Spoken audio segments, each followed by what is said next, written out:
Hey guys, Dan here from DansTube.TV, and today I'm checking out Fortnite on iOS devices. This is really exciting to see Fortnite ported to a iPhone, iPad, and iPod Touch. It's exclusively available on iOS right now. There will be an Android release in the coming months, but for now it's just on iOS, and this is an invite-only game, so you have to have an invite from Epic or from a friend. And seeing as I'm your friendly YouTuber, I have 2 codes to give away, guys, so continue watching this video to find out how to win one of those codes.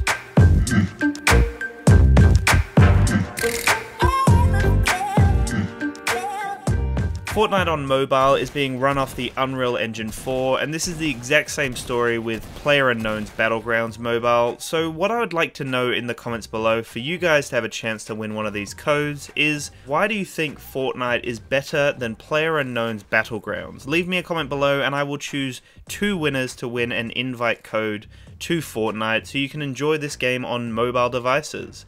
I also believe that this is an invite only, just so they can trial out their servers, test in a certain amount of people, and then add more people gradually as time goes on. If you compare this to PUBG on mobile, PUBG had no sort of invite system, anyone could jump in. When I played PUBG, I didn't have any sort of issues with lag or any sort of delay really when I played the game, but I noticed that when I jumped into Fortnite, I had a lot of issues surrounding frames dropping. I had issues with the draw distance, which was expected, very similar to PUBG with the draw distance, and obviously the textures being downgraded. But the thing that really annoyed me about Fortnite was I had a lot of connection issues where I had a lot of delay, so I don't know whether that was lag, I don't know whether that was the game glitching, or whether it was just too much strain on the servers, but I just felt like the experience wasn't as smooth as its direct competitor PUBG Mobile. So Fortnite definitely runs really well, and I'm running this on the iPhone 7 Plus like I told you. Before you enter this giveaway though, make sure to check the compatibility. I will have a link in the description below to check out Fortnite on the App Store, and it tells you what devices are compatible. You need an internet connection, and it says you need an iPhone 6s or SE, iPad Mini 4, iPad Pro, iPad Air 2, iPad 2017 devices or later, and it also includes the iPod Touch as well, so just make sure that your device will actually run this game.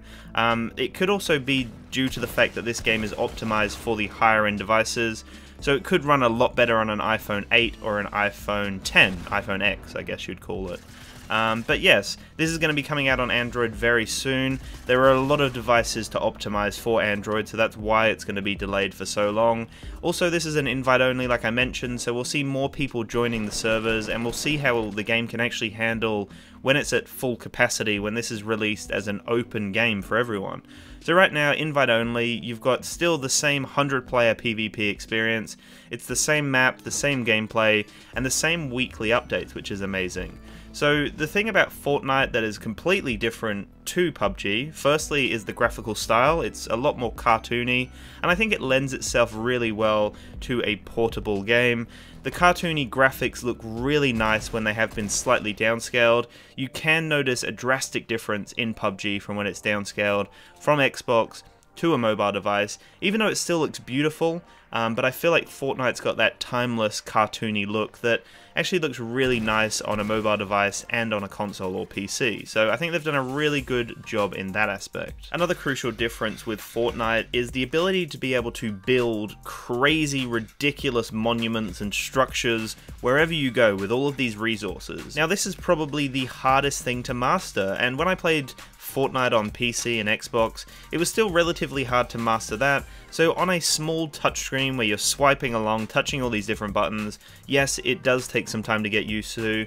There's no getting around that. It really is quite an awkward, cumbersome kind of situation to get into. I definitely think there's a big learning curve when it comes to building, looting, and shooting all in Fortnite, getting used to the mixture of all of the different features that you have.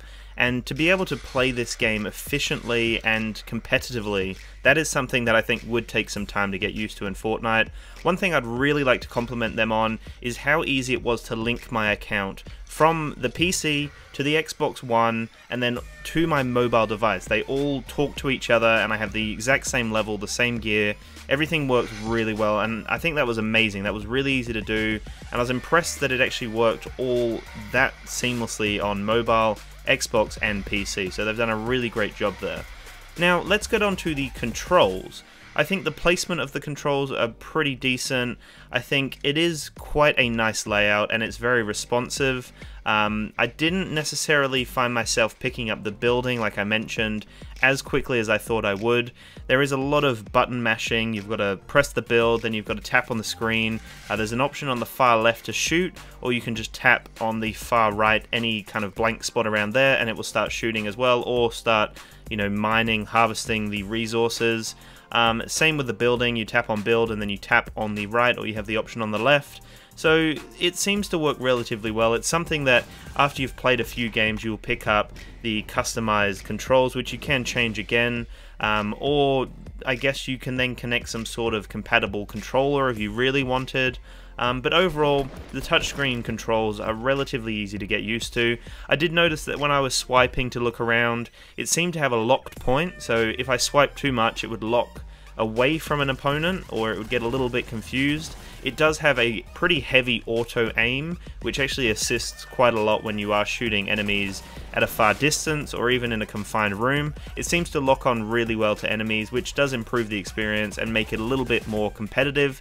You aren't awkwardly trying to shoot someone everywhere and struggling. It does have a pretty good system there. So overall the controls are decent. Yes, they'll take some time to get used to, but they work relatively well. Overall, for a Fortnite mobile version, this is a wonderful rendition of Fortnite. It runs relatively well, the graphics are beautiful, the controls are pretty easy to pick up, and overall it is a really fun mobile shooter. Now, an afterthought when it comes to the lag and the issues that I was having with the performance, I think that could also be down to the influx of all these new people joining. Seeing as I received an email invite to join the game, that means that thousands of other people would have received that invite, and that's just extra strain on the servers. So maybe I'm just jumping in when they're still trying to fix that and keep up with the mass exposure that this game is copying right now. So that could also be a potential reason for why I was experiencing a few issues. Overall though, I think these will be ironed out in the coming weeks, and I think this will be an extremely smooth gaming experience and something that's amazing to see on a mobile device. Anyway guys, thank you so much for watching. Make sure to leave that comment below letting me know why Fortnite is better than PlayerUnknown's Battlegrounds. I will choose 2 winners for an invite code, and I really do appreciate your support. So thank you so much for watching, and make sure to have a splendid day. Peace out.